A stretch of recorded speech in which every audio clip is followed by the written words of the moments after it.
Greetings, everybody. I have such a privilege in front of me to interview this beautiful soul that I have found as a jewel, as a special, like amazing thing in the planet. You know that I'm hunting after brilliancy, after the heart, after the soul. And in front of me, I have Soma Chakraborty. Before I even introduce her to you guys, and I'm actually going to ask her to introduce herself so she will share her story, how she got and how she does what she do.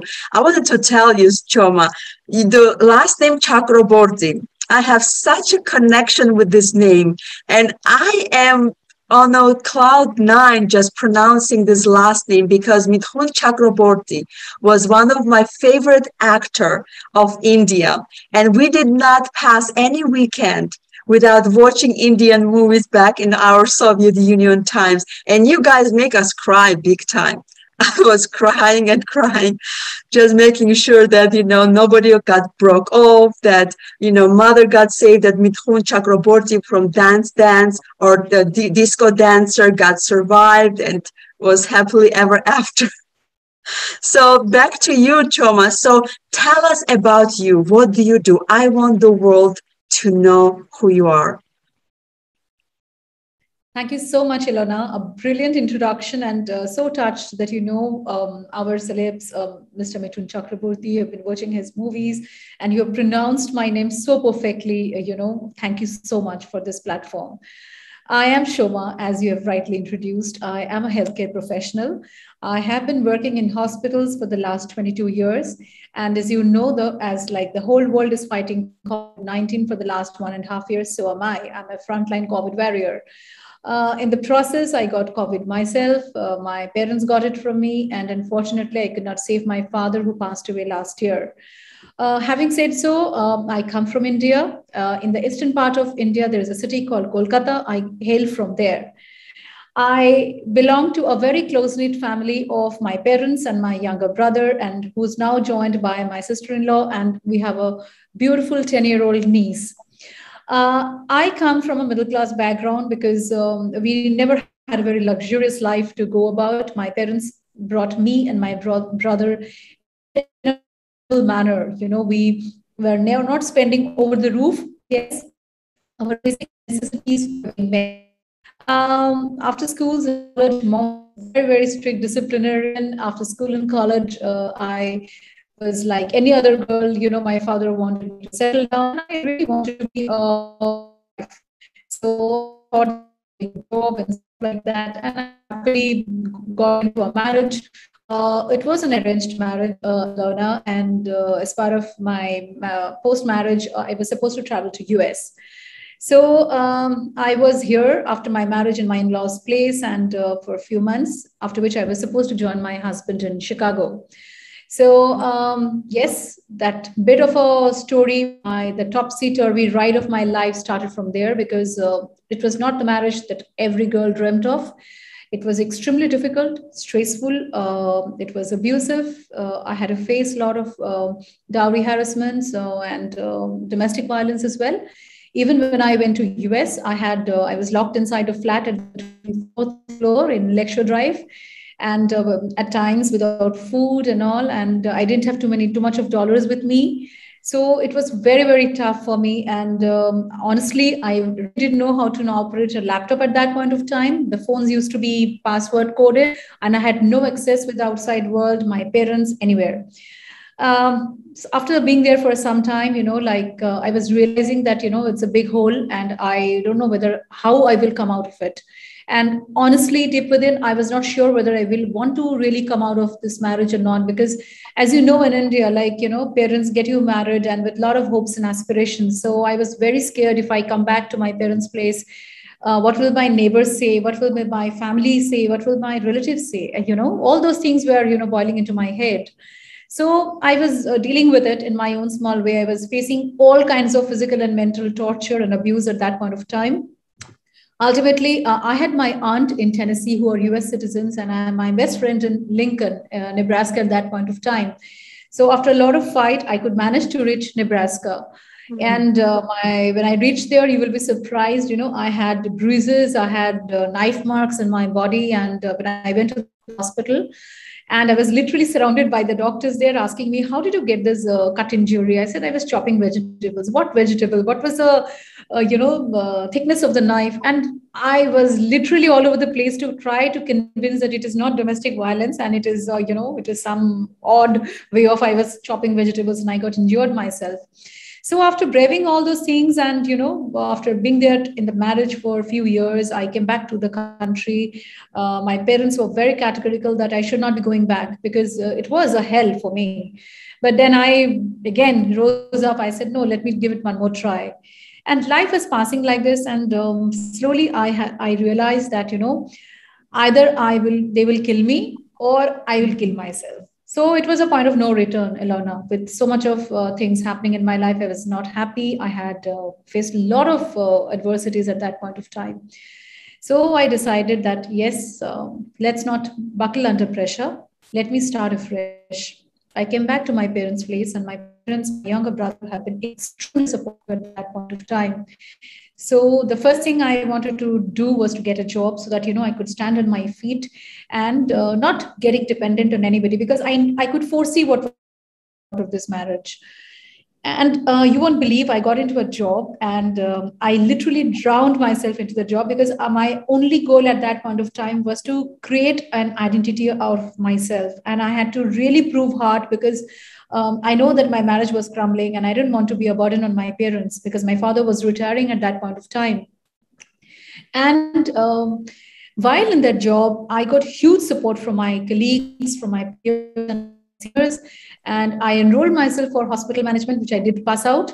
I completed medical law, and subsequently, I also finished Six Sigma. And so that was my journey into healthcare. And I have worked in very leading hospitals in India. And today in the city, people know me for my work. And I am a workaholic, seriously.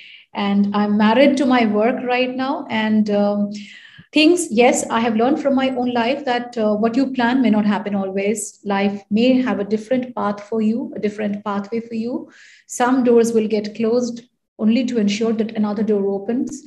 And for someone like me who's coming from a completely middle class background and was very shy of talking, because I didn't go to a very convent English medium school, I had very basic schooling, and I was shying away because I could not speak fluent English. I was shying away from people when they talk about personal lives because my personal life was nowhere into the horizon. So from there, if I see myself where I stand today as a healthcare professional, as somebody who travels who undertakes pleasure trips all across the globe alone, and can do a lot of things which any man can do, I think I have made some part of my life very useful. And today, as I stand here as a professional, yes, I head a Women's Chamber of Commerce and Industry in Healthcare chapter. And I do work with my fellow colleagues and chamber members, to work in the field of healthcare, not only for my hospital, but overall as a healthcare professional. And last year, after my father passed away, we have started a scholarship for underprivileged children. And I would like to work for empowerment of girl child in a very, very serious manner, because I am a girl child. My parents never stopped me actually from doing anything, but I had to face a lot of hardships to come to a position where I'm today. So I really would like to do something and contribute something, towards betterment of their lives. Shoma, I was like listening to you and I could not stop admiring of you. From the beginning, you start, sharing your story from how you achieve your life. You are such a, true story of resiliency. You do not take any no's, and you just the fact that you don't want to rely on anybody. This is so admirable, and I cannot wait to support you in any way that I can. I hope we can partner because I have some dreams and such that you can also fit into our global vision that what we are doing. And your voice matters because there's so many women out there who are struggling in the marriage, who are being silent because they're afraid of reputation. Because I understand your culture. I've known the Indian culture for so long. I come from the same culture too, where, the marriage is number one, and being not married or being getting out of the marriage is like a taboo. It's like a shameful, part. You're like shameful part of the society and such. So for you to come out of it and go back to your culture the way you are, broken and devastating from the marriage, and they accepting you, this is such a huge thing, and you haven't stopped there. You work hard to make your way out there, Shoma. So I am absolutely stunned by listening to your story, very, very, very humbled by knowing that there's somebody out there who does not stop, who is so hungry for life, because there's so many out there. And I hope there's a prince out there for you, one way or another, who will really see all of your brilliancy, your heart, and your soul, and just completely give you exactly what you deserve. This love, the care, understanding, and everything that you can bring to this world. So, Shoma, the question, there's women out there, there's a lot of women, and I have just found out today on the news that the president from Afghanistan, he sold the girls to India just today, like recently, to you guys, because, it was a trade, the trafficking and all that. So what would be your message to all the women out there, to all the girls who are struggling right now to get out of situation of the oppression, of the violence, domestic violence with their husbands? First and foremost, the most important thing, I think, would be to have confidence in yourself. I think if you have confidence in your ability to make a mark in this world, no matter how small or how big it is, that is half the battle won.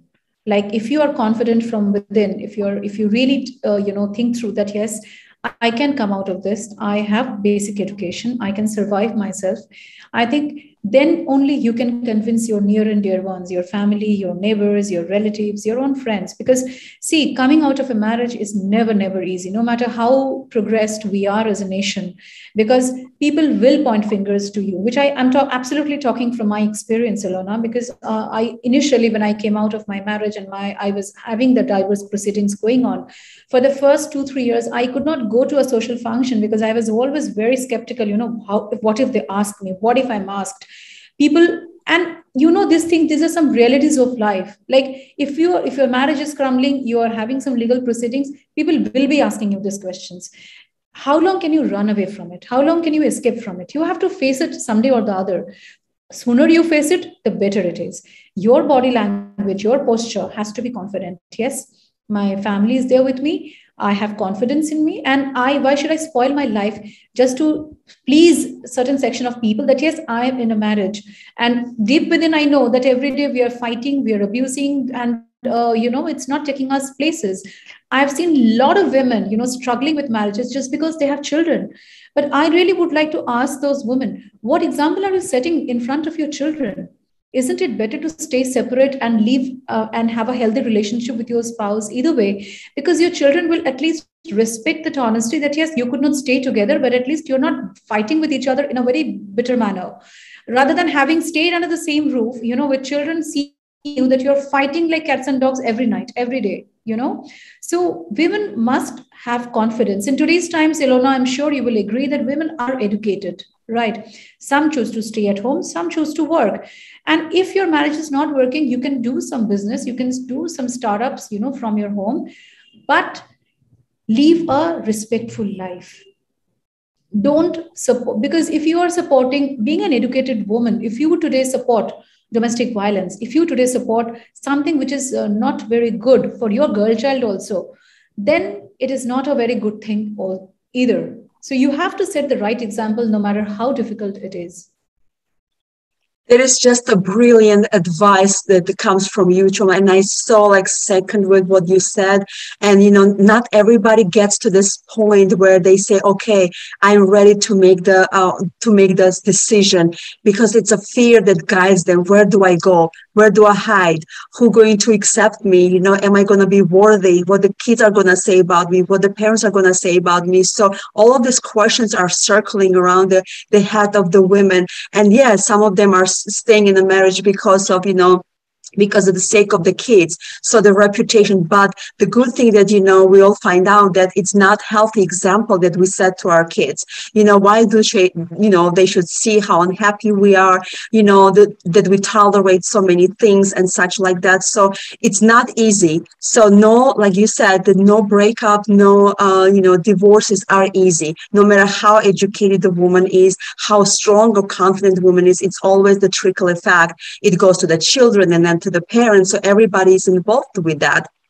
So, but we want to thank you so much for everything that you do. Keep doing what you're doing. I'm so excited about where the life is going to head of you. I am your biggest supporter, so and we will be, doing some projects together, and we will bring some voice and a message to every woman out there who needs our support, care, and love. And stay tuned, guys. That was with us, Soma Chakraborty, who is the special person from the India, whose voice is to help women out there. Until then, please stay tuned and be healthy, happy, and go, grow, and glow. That was Ilona.